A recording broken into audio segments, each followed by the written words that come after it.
Kita tahu bahwa janji Allah dalam kehidupan kita adalah janji, bukan janji yang kecil tetapi janji yang begitu besar, janji yang begitu luar biasa, sehingga saking luar biasa dan besarnya janji itu, maka janji itu tidak bisa hanya kita tampung dalam kehidupan kita sendiri, tetapi janji itu harus diteruskan dan dilanjutkan ke generasi-generasi berikutnya. Amin.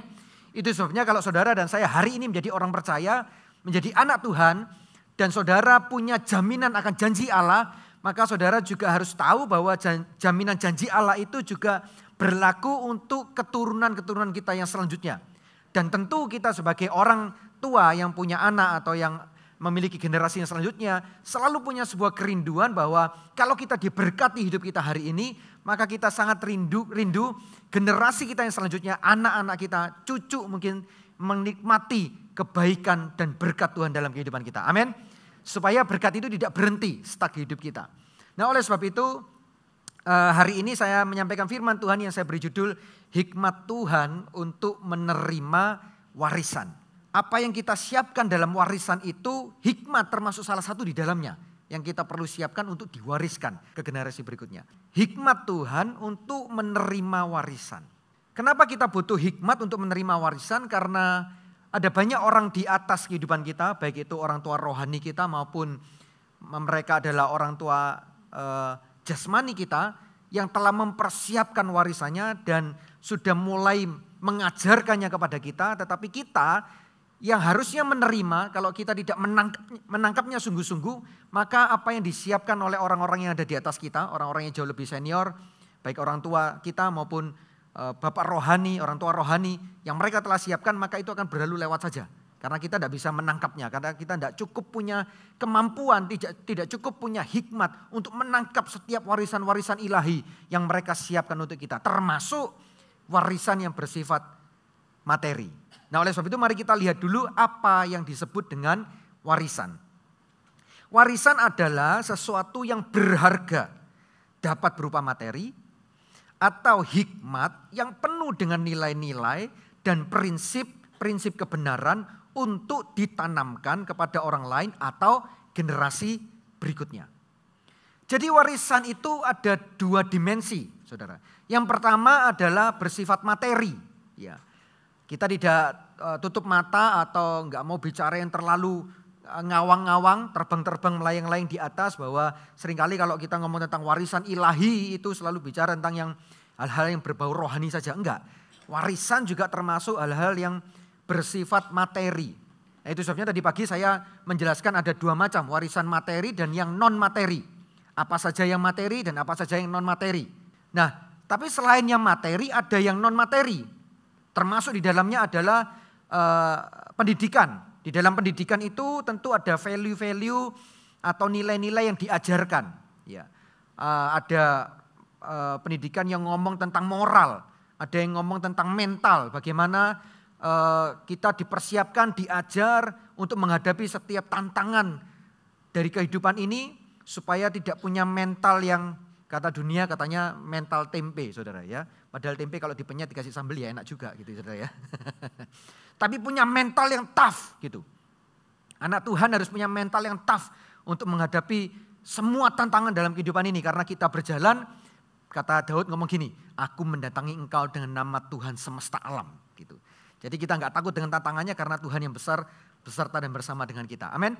Nah, itu sebabnya mari kita lihat hikmat untuk menerima warisan supaya setiap warisan yang telah disiapkan itu tidak lewat begitu saja. Kita butuh hikmatnya dan kita ternyata butuh juga menangkap hikmat di dalam warisan itu. Ya. Tapi mari kita lihat dulu, saya ingin mengajak saudara melihat sebuah ayat yang cukup akan membuat kita berpikir mengenai cara pandang, mengenai perspektif dan betapa pentingnya yang namanya hikmat. Pengkhotbah 7 ayat 10 sampai 11. Pengkhotbah 7 ayat 10 sampai 11. Firman Tuhan ngomong begini. Janganlah mengatakan, mengapa zaman dulu lebih baik daripada zaman sekarang? Karena bukannya berdasarkan hikmat engkau menanyakan hal itu. Hikmat adalah sama baiknya dengan warisan dan merupakan suatu keuntungan bagi orang-orang yang melihat matahari. Bapak Ibu Saudara coba perhatikan dan renungkan ayat firman ini. firman ini ngomong gini, jangan mengatakan, ternyata zaman dulu kok lebih enak dari sekarang ya. Sekarang ini lebih susah loh, dulu lebih enak. Gitu. Banyak stiker-stiker atau tagline-tagline atau tulisan-tulisan yang ngomong gini, enak zamanku toh. Gitu. Pernah tahu saudara? Ada banyak orang merasa dulu selalu lebih enak. Zaman om ini masih muda ya nyo. Gitu. Lebih enak loh daripada zamanmu yang sekarang. Nah omongan itu sudah banyak kali kita dengar. Ya coba saya ingin tahu ada yang pernah dengar kata-kata seperti itu? Bisa angkat tangannya, saya mau cek aja. Kalau nggak ada yang dengar berarti mungkin cuma saya aja mungkin ya. Kelihatan usianya mungkin gitu ya saudara. Lebih enak zaman dulu gitu. Sekarang lebih susah gitu. Tapi ternyata firman Tuhan ngajarin kita jangan pandang sesuatu lalu buru-buru menyimpulkannya dengan tanpa berpikir gitu. Tanpa melihat apa yang terjadi sebenarnya. Karena firman Tuhan ngomong gini, kalau kita hanya ngomong dulu lebih enak dari sekarang lebih susah dari dulu. Sebenarnya kamu tuh mengatakan itu bukan oleh karena melihat dengan kacamata hikmat. Itu kata pengkhotbah tadi. Coba kalau kita lihat dengan kacamata hikmat, maka hikmat itu akan menolong engkau dalam terjemahan beberapa Alkitab, versi Alkitab yang lain, ngomong begini, hikmat itu keuntungannya akan berada bersama dengan engkau sepanjang hidupmu. Itu kata beberapa terjemahan Alkitab yang lain, bahasa yang lain gitu saudara. Artinya begini, kalau kita bisa melihat dan menyimpulkan bahwa zaman dulu lebih enak dari zaman sekarang, artinya kita perlu tahu apa yang terjadi di sana. Kenapa zaman dulu kita simpulkan lebih enak dari zaman sekarang? Bukankah zaman sekarang semua perkembangan teknologi juga berkembang dengan sangat pesat? Bukankah semuanya serba canggih, serba hebat? Ya kan? Dulu kalau kita mau cari pengetahuan tentang sesuatu, katakanlah kalau kita dengar sesuatu yang kita nggak ngerti, kata-kata apa ini ya, kok asing ya, nggak dengar ya. Kita mau cari tahu sulit, harus cari kamus gitu, yang tebelnya mungkin segini.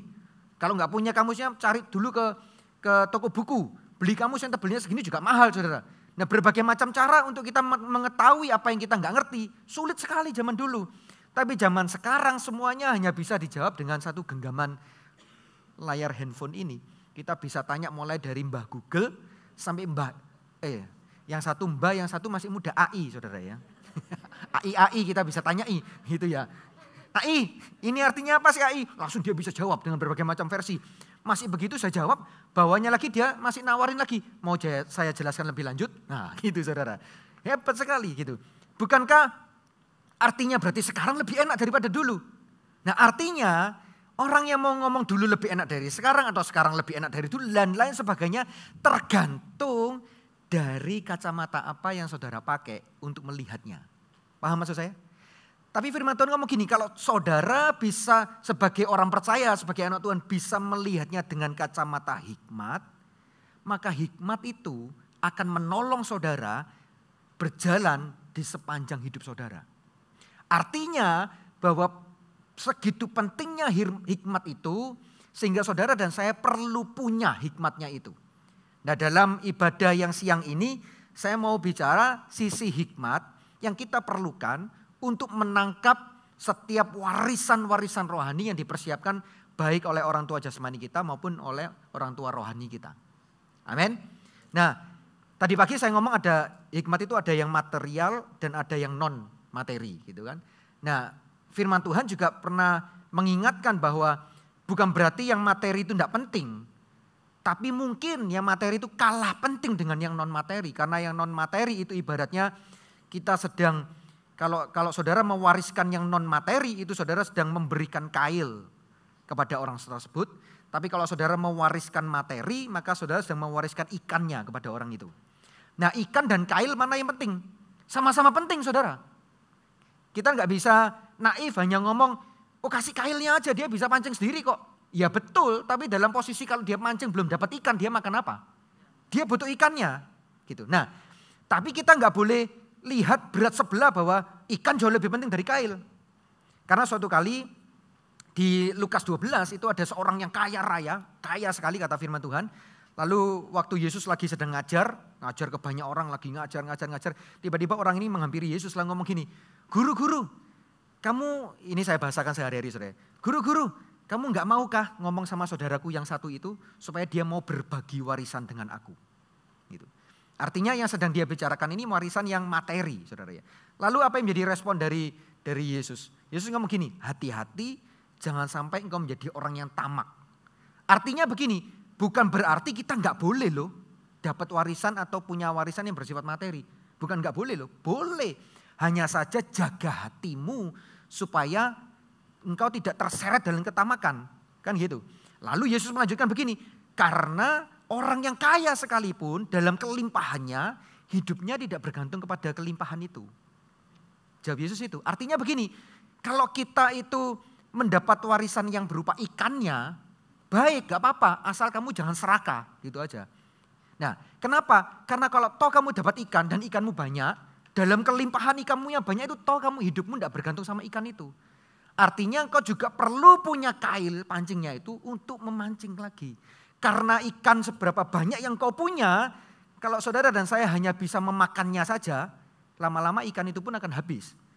Oleh sebab itu kita seringkali dengar ada banyak orang yang bekerja, mencurahkan seluruh kekuatannya membangun sesuatu, membangun mimpi yang dia punya, dia bangun lalu sukses, berhasil. Lalu ternyata dia lupa mempersiapkan generasi berikutnya, maka ketika waktunya dia habis dalam kehidupan ini, generasi berikutnya yang memegang apa yang telah dia bangun, lalu kemudian menjadi habis, hancur semuanya. Kenapa? Karena generasi berikutnya tidak terlatih untuk pakai kailnya.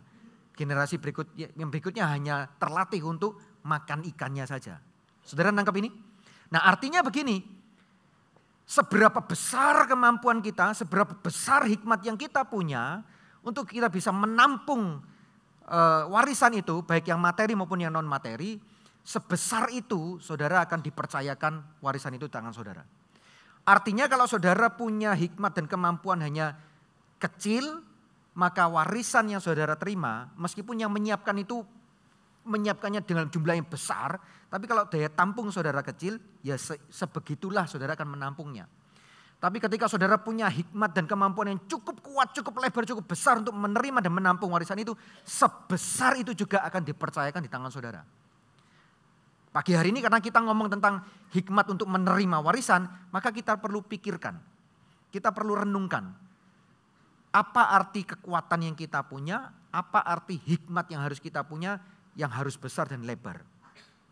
Karena ikan kita bisa peroleh berlimpah-limpah, kita bisa punya banyak, tapi kalau kita nggak punya cukup hikmat untuk mengelola, perhatikan ya, untuk mengelola meskipun itu dalam bentuk ikan yang kita terima, tapi kalau kita nggak punya cukup hikmat untuk mengelola ikan-ikan ini, maka ikan-ikan ini akan habis begitu aja, tidak berlipat ganda.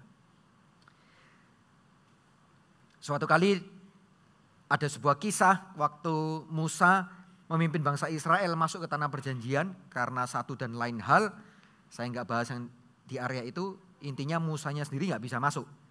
Nah dia dilanjutkan oleh Yosua. Yosua memimpin bangsa Israel masuk ke tanah perjanjian, lalu Yosua melanjutkan amanat Musa dengan membagi setiap suku itu mendapat tanah bagiannya mereka masing-masing. Masih ingat cerita itu? Nah kita lihat dulu dalam Hakim-Hakim 2 ayat 6-11. Hakim-Hakim 2 ayat 6-11. Ada sebuah kisah yang menarik. Setelah Yosua melepas bangsa itu pergi, maka pergilah orang Israel itu masing-masing ke milik pusakanya untuk memiliki negeri itu. Dan bangsa itu beribadah kepada Tuhan sepanjang zaman Yosua dan sepanjang zaman para tua-tua yang hidup lebih lama daripada Yosua, dan yang telah melihat segenap perbuatan yang besar yang dilakukan Tuhan bagi orang Israel. Di ayat yang ke-7 ini ingat bahwa di situ ada kalimat bangsa itu beribadah kepada Tuhan sepanjang zaman Yosua.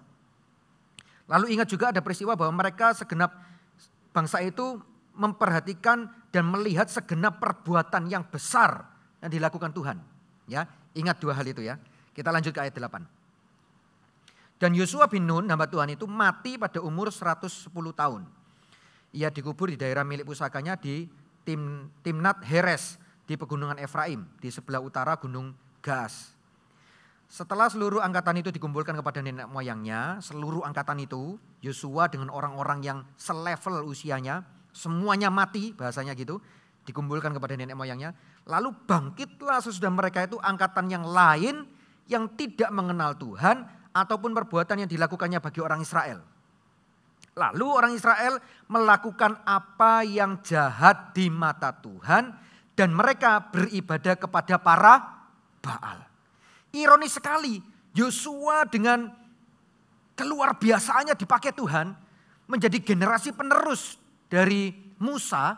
Yosua ini bukan anak jasmaninya Musa, tapi dia anak rohaninya, tapi dia mewarisi apa yang diwariskan oleh Musa, generasi yang lebih senior.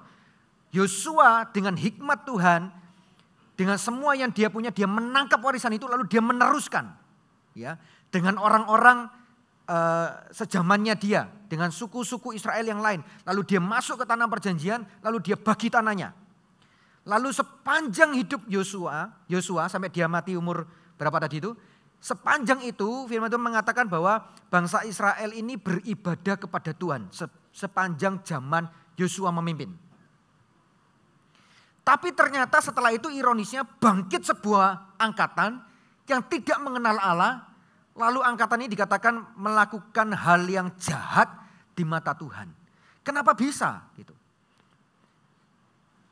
Dari cerita ini kita tahu bahwa kenapa munculnya angkatan yang tidak mengenal Allah? Bisa jadi karena tidak dengan sengaja diajarkan. Gitu. Yosua secara pribadi menangkap apa yang Musa ajarkan, gitu. Musa mengajarkannya.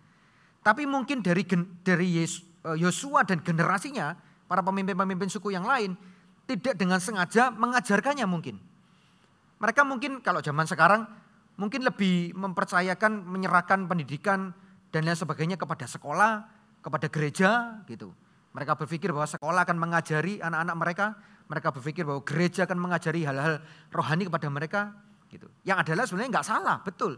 Tetapi yang harus diketahui adalah generasi yang lebih senior punya tanggung jawab itu. Tanggung jawab itu tidak boleh dilempar hanya kepada sekolah dan dilempar hanya kepada gereja. Nah kemungkinannya pertama bisa jadi generasi yang lebih senior tidak mengajarkannya. Atau yang kedua diajarkannya tapi generasi yang berikutnya tidak mau tangkap apa yang menjadi warisan yang harus diberikan. Ya. Nah kenapa muncul angkatan tidak mengenal Allah? Yang kedua mungkin bisa juga tidak terlatih untuk berjuang. Karena mereka udah masuk ke tanah perjanjian, dibagi ke tanahnya masing-masing, setiap suku itu mereka tinggal menikmati saja.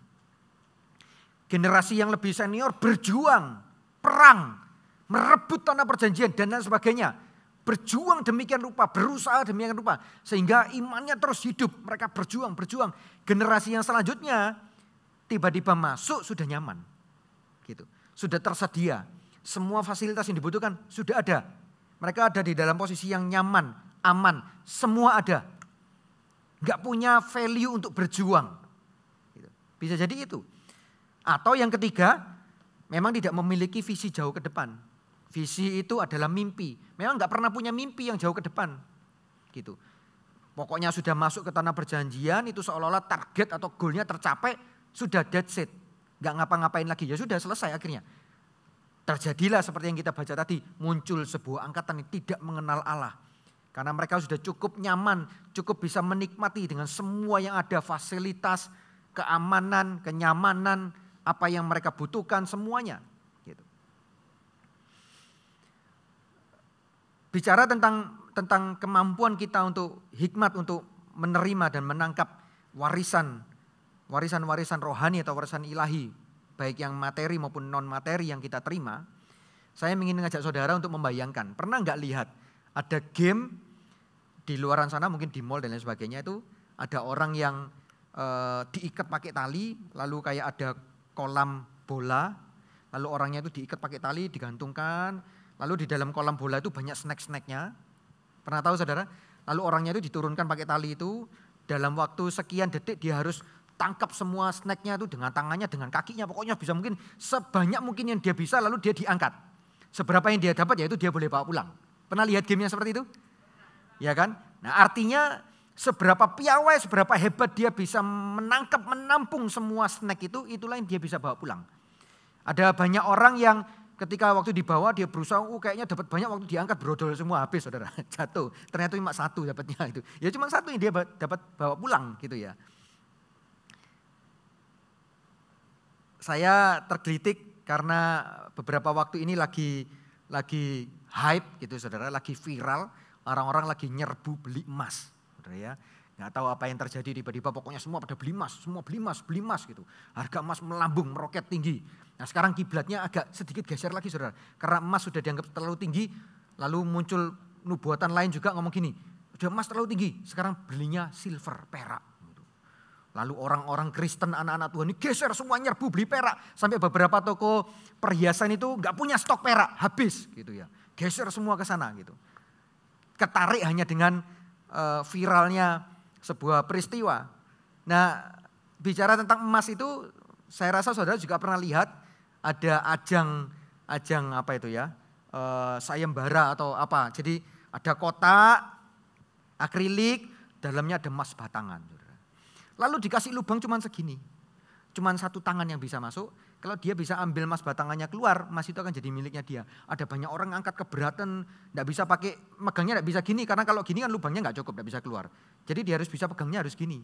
Gitu. Kalau jempolnya itu dan telunjuknya tidak terlatih cukup kuat untuk ngangkat emas 1 kilo itu, ya waktu dikeluarin ditarik jatuh emasnya enggak dapat gitu. Tapi kalau orang yang hebat mungkin kerjaannya biasa jadi tukang pijet saudara ya. Wah jadi jarinya ototnya gede-gede kuat. Tep sekali, jangankan meleset. Kalau bisa ini lengket sampai seumur hidup gak bisa lepas ini. Ditarik bisa keluar emasnya bisa didapatkan. Artinya kita memang harus punya kemampuan cukup, punya hikmat cukup untuk menangkap semua warisan-warisan yang sudah disediakan oleh generasi-generasi yang di atas kita. Bagaimana dengan orang-orang yang ngomong bahwa loh aku ini hidup di dunia ini sebatang kara. Gak tahu orang tua saya siapa. Saudara yang namanya warisan, saudara itu bisa temukan warisan itu di mana saja. Kalau saudara orang percaya, kalau saudara anak Tuhan, saudara taat beribadah ke gereja, saudara terlibat melayani, di situ banyak warisan rohani yang saudara bisa ambil. Saudara bisa warisi, saudara bisa dapat value-nya, prinsip kebenarannya, dan banyak hal. Tapi pertanyaannya, seberapa mampu, seberapa kuat saudara seperti orang yang memasukkan tangan dan ambil emas batangan itu keluar. Kalau saudara enggak mampu ya saudara cuma jadi orang yang di luar aja lihat dalam kotak akrilik itu, wih emasnya, cuman gitu aja tapi enggak pernah jadi milik saudara. Saudara enggak pernah mendapatkannya. Sebesar apa kita memiliki hikmat, sebanyak itulah kita akan menerima warisan kehidupan. Coba saudara renungkan. Hikmat itu tidak selalu bicara tentang kecerdasan, kepandaian intelektual. Enggak selalu. Nanti saya jelasin. Perbandingan perbedaan kepandaian, kecerdasan dengan hikmat. Kalau yang tadi ngomong sebesar apa kita punya hikmat, sebesar itu kita menerima warisan. Kalau yang ini, kepandaian saja tidak cukup.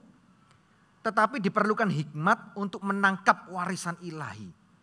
Ya. Saya sedang memperbandingkan antara kepandaian dan hikmat. Saya sedang ngomong kepada saudara semua sebagai kaum yang menerima warisan bahwa kita nggak bisa hanya cukup pintar untuk kita menerima warisan, tapi kita harus punya hikmat Tuhan untuk menangkap warisan itu. Yang saya tulis itu begini, Bapak Ibu Saudara, perbandingannya pintar dan berhikmat. Orang pintar itu tahu apa yang dia butuhkan. Dia tahu apa yang dia mau. Tapi orang yang berhikmat dia tahu apa yang tidak dia butuhkan. Coba renungkan baik-baik. Orang berhikmat itu tahu apa yang dia tidak perlukan dalam hidup ini.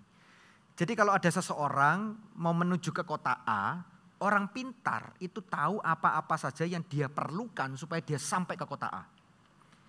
Orang berhikmat dia tahu apa yang tidak dia perlukan, tidak dia butuhkan untuk dia nyampe ke kota A.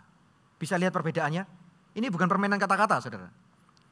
Karena orang pintar berikutnya begini, akan berusaha menggunakan kesempatan dan kecepatan untuk membangun sesuatu.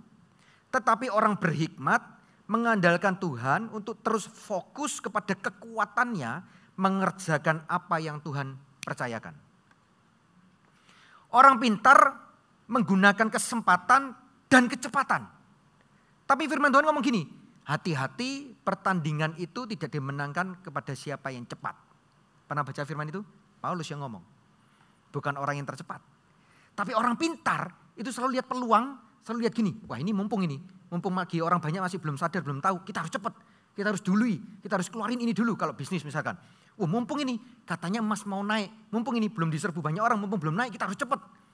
Sekarang emas sudah naik, terus orang lagi berlomba-lomba cepet-cepetan lagi. Mumpung ini perak lagi belum naik harganya, masih belum ini. Semua pindah ke silver, pindah ke perak, kecepatan. Tapi firman Tuhan ngomong, ternyata kemenangan dalam sebuah pertandingan bukan terletak kepada siapa yang cepat. Gitu. Nah, orang yang berhikmat akan mengandalkan Tuhan, melihat kekuatannya di mana dan apa yang Tuhan percayakan di tangannya untuk dia kelola dan dia terus fokus di sana. Karena firman Tuhan ngomong gini, apa yang ada di tanganmu kerjakanlah. Kalau engkau setia dalam perkara kecil, Tuhan akan mempercayai engkau dalam perkara yang besar. Itu orang yang berhikmat. Nah, oleh sebab itu ngomong tentang pintar, hikmat, dan lain sebagainya. Saudara, dalam kehidupan kita itu manusia itu diproses, manusia itu masuk dalam fase-fase kehidupan, itu selalu ada proses demi proses, setiap tahap demi tahap yang harus dilalui untuk manusia itu berkembang dan bertumbuh. Tetapi terletak kepada manusia itu sendiri respon dia seperti apa. Oleh sebab itu banyak orang yang ngomong gini, usia tidak menggambarkan kedewasaan seseorang. Betul ya? Ada orang yang usianya sudah sangat senior tapi pemikirannya masih kanak-kanak. Kata firman Tuhan ngomong gitu. Tapi ada orang yang mungkin usianya masih kanak-kanak tapi kedewasaannya cukup dewasa. Nah, dari mana bisa terjadi seperti itu? Dari setiap respon yang dia berikan terhadap proses demi proses dalam setiap masa, berganti masa. Kalau responnya benar, responnya baik, maka dia akan pindah naik level ke berikutnya, kedewasanya bertumbuh, hikmatnya bertumbuh. Nah, yang saya mau cerita itu, ini bisa enggak? Yang saya mau cerita, ini proses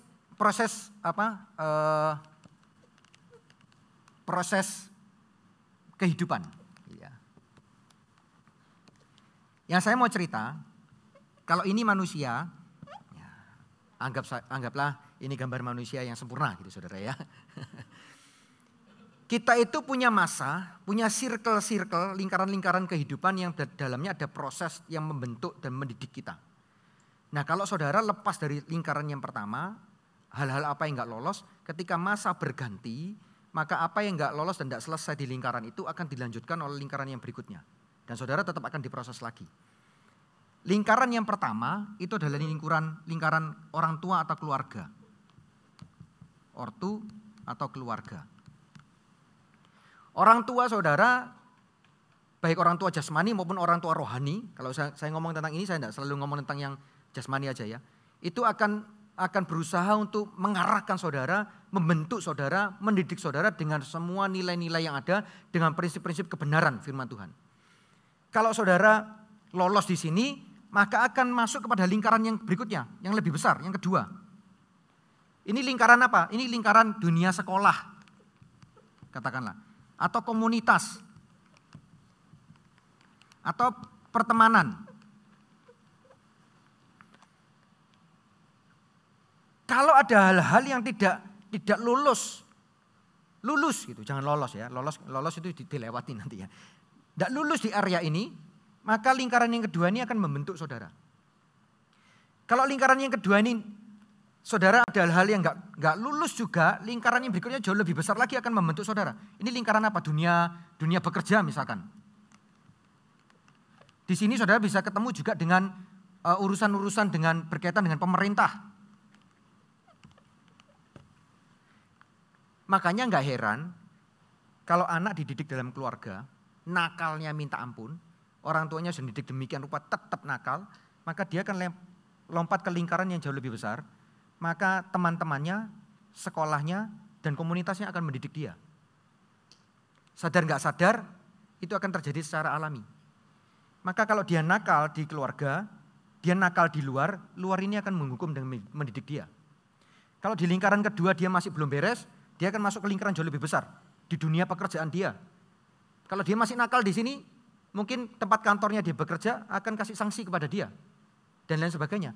Kalau dia berurusan dengan pemerintah, dia akan dihukum oleh pemerintah. Misal dia jadi pencuri, perampok, dan lain sebagainya. Kenapa? Karena nggak beres di sini. Di lingkaran pertama nggak selesai, masuk lingkaran kedua. Nggak selesai lagi, masuk lingkaran ketiga. Tapi artinya begini loh, orang-orang yang ada di sekitar hidup kita, lingkaran demi lingkaran itu akan selalu jadi objek yang Tuhan pakai untuk mendidik saudara, untuk membentuk kita semua supaya kita itu sebenarnya paham bahwa kita semua ini punya sebuah tanggung jawab untuk kita harus bertumbuh dewasa secara pribadi. Kedewasaan seseorang tidak bisa digantungkan kepada orang lain.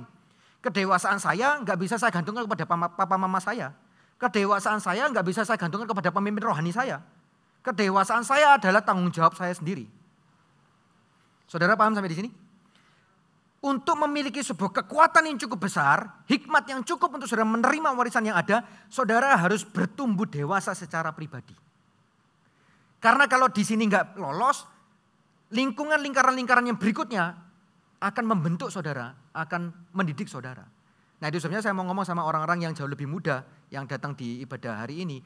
Saudara bersyukurlah kalau saudara punya keluarga yang peduli sama saudara, nyereweti saudara terus, ya kan? Negur terus kalau ada kesalahan. Karena kalau saudara nggak dengerin perkataan keluargamu, papa mamamu, lingkaran kedua akan ngomong kepada saudara. Sekolahmu akan ngomong. Teman-temanmu, komunitasmu akan ngomong. Itu sebenarnya tidak banyak mereka-mereka yang di usia muda yang masuk ke ibadah youth misalkan, ada di kelompok sel youth dan lain sebagainya. Kalau mereka punya kesalahan dan sebagainya, lalu mulai didisiplin oleh pemimpin rohaninya. Betul saudara? Karena lingkaran berikutnya akan mendisiplin dan mendidik dan membentuk kita ini. Kalau itu pun masih kita nggak mau dengar, nggak mau belajar, nggak mau bertumbuh dewasa, lingkaran yang jauh lebih besar. Ini semakin lama semakin besar, semakin sakitnya semakin berat, semakin lingkarannya semakin luar, sakitnya semakin berat, sakit pembentukannya semakin berat. Gitu. Makanya kalau anak tidak berhasil dididik dalam lingkaran yang sekolah, komunitas, gereja dan sebagainya tidak bisa, tetap aja dalam bahasa Ibraninya mokong gitu saudara ya, mokong terus gitu. Nah dia akan dididik oleh lingkungan sekitar, dia akan dididik oleh orang-orang yang di luar sana dengan berbagai macam caranya dunia mendidik dia, yang belum tentu itu adalah cara-cara yang dipakai untuk memasukkan nilai-nilai kebenaran. Kalau saya ngomong lingkaran yang jauh lebih besar, itu nilai kebenarannya semakin pudar. Lingkaran yang jauh ke dalam adalah lingkaran yang jauh lebih dekat dengan kebenaran. Ya, ini saya ngomong dalam konteks kita menerima warisan ilahi dari orang-orang yang lebih senior dari kita yang di dalam Tuhan. Tadi pagi saya ngomong menyiapkan warisan, orang-orang yang di dalam Tuhan, anak Tuhan menyiapkan warisan untuk generasi berikutnya. Saudara nangkap sesuatu? Ya. Nah, sekarang saya masuk ke inti khotbah saya. Inti khotbah saya pendek aja ya, penjelasannya yang panjang. Amsal 17 ayat 2. Amsal 17 ayat 2. Karena sebagian orang banyak yang ngomong gini, ya ini kan gambaran keluarga atau situasi yang mungkin ideal ya. Bagaimana kalau aku lahir aku nggak tahu papa mamaku siapa. Aku lahir, aku nggak pernah hidup dengan keluargaku, aku mungkin sudah diadopsi oleh keluarga yang lain dan lain sebagainya. Atau aku terlahir dengan, maaf saya pakai bahasa yang ekstrim supaya lebih gampang ditangkap. Aku lahir, aku sudah berada dalam kasta yang rendah, misalkan begitu. Bagaimana? Nah kita lihat, ada ayat firman Tuhan yang sangat powerful. Amsal 17 ayat 2. Dalam suatu rumah tangga, ini dalam terjemahan sederhana Indonesia, saudara ya. Saudara bisa lihat di depan, saya siapkan.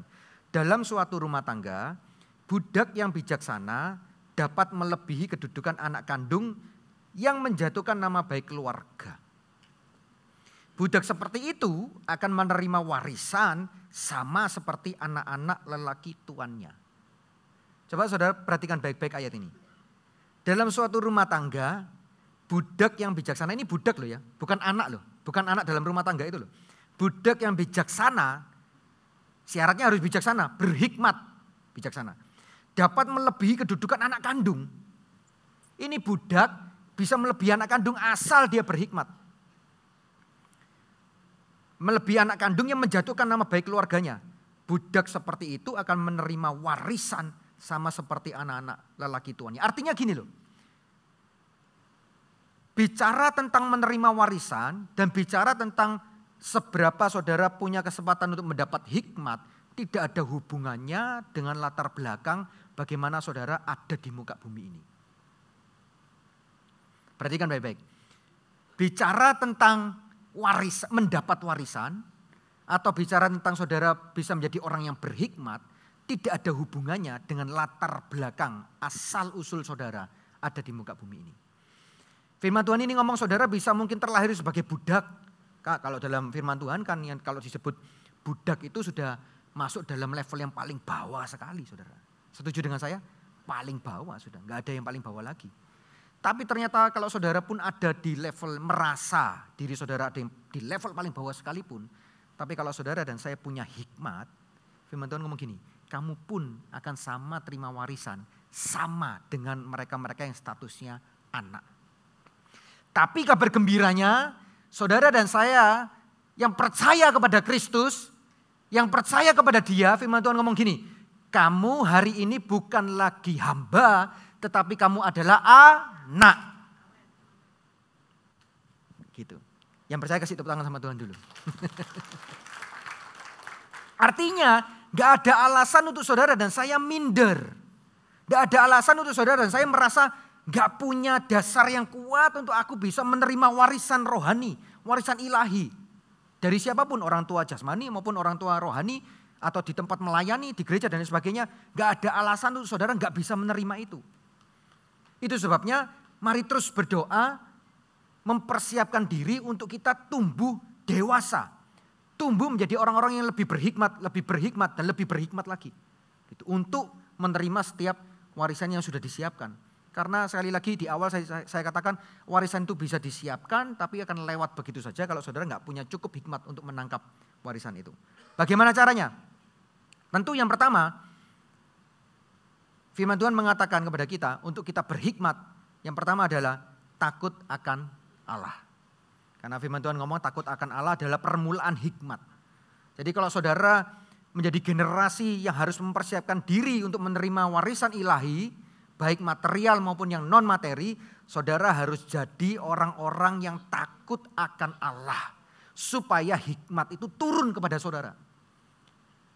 Firman Tuhan jelas ngomong gak ada cara yang lain untuk saudara jadi orang yang berhikmat kalau saudara gak takut akan Allah. Pertama takut akan Allah. Kedua, saudara punya tanggung jawab yang tadi saya katakan melalui lingkaran tadi itu untuk tanggung jawab pribadi untuk bertumbuh dewasa. Artinya yang nomor dua bekerja membangun diri. Gitu.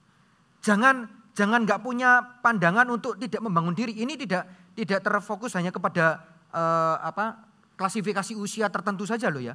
Orang yang membangun diri itu umur usia berapa saja sepanjang kita bernafas kita punya tanggung jawab untuk terus bangun diri. Nah di Alkitab dijelaskan di Matius 7 ayat 24 sampai 27 saudara bisa catat itu tentang dua macam dasar. Saudara mau bangun di mana? Di atas dasar pasir atau saudara mau membangun di atas dasar batu. Itu akan menolong kita, saudara bisa baca ayat itu bagaimana caranya untuk kita membangun. Pilih dulu situasinya, saudara bangun di mana gitu. Kalau bangun di atas batu itu sama seperti yang pertama karena kita sudah takut akan Tuhan, maka bangun terus kehidupan kedewasaan kita di atas pengertian dan pengenalan kita akan Tuhan. Terus bangun di sana gitu. Nah, yang pertama takut akan Tuhan, yang kedua bekerja membangun diri, yang ketiga bangun generasi berikutnya.